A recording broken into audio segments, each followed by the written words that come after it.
Меркюри пише. Пише Меркюри. Какво не е, че толкова нещо?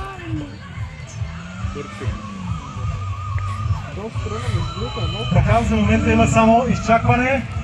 Нищо не е интересно, направо там сложено на филдая, може би ще има някакви меметода за Facebook, TikTok, Instagram.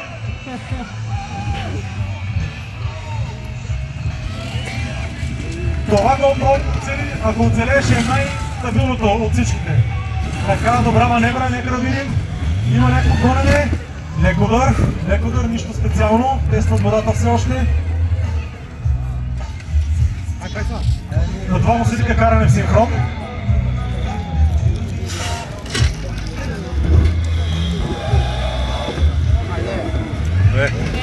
Добра маневра, както изтегна. Той има камера отгоре. Къде изгрява сърцето. Я да видим. Тя тази камера е посила повече с колата. Представяш да я щупи. Нека да видим засилка и маневра. Разменят се явно културни реплики.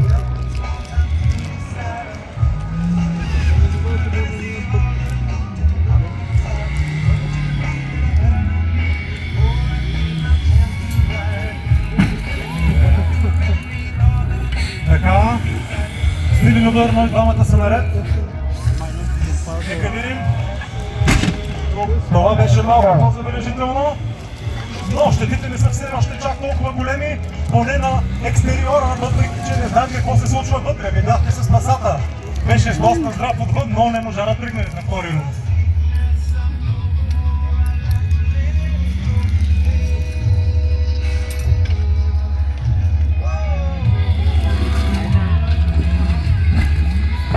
Добър удар.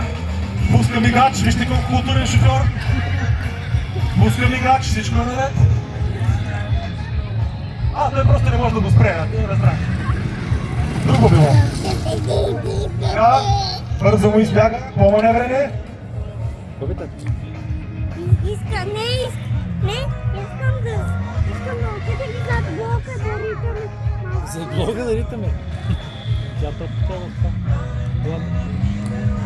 Тук е. Не, остави капсулата, защото нямаше място. Много неща взех. Нищо не е.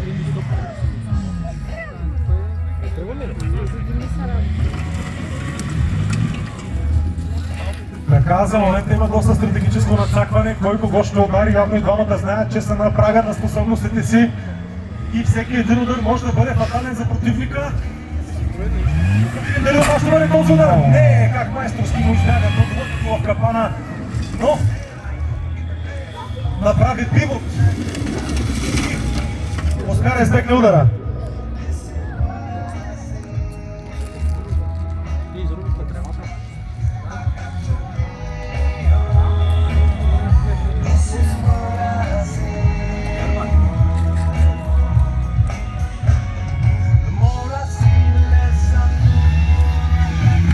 Така, това имаше доста добра маневра.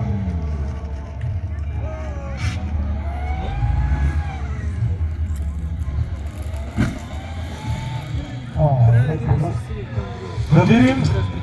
Аплодисменти, дами и господа, това е деветата последна битка. Дайте малко кораж, ще имат нужда от вашите аплодисменти. Знаят, че като закриваща битка трябва да бъдат възможно най-добрите на прага на способностите си.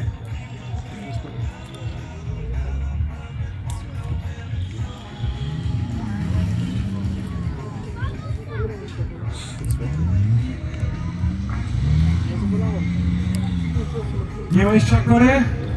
Да видим, има някакво тичане около терена, дано да не е за нас. Целотният бегач на дълги разстояния.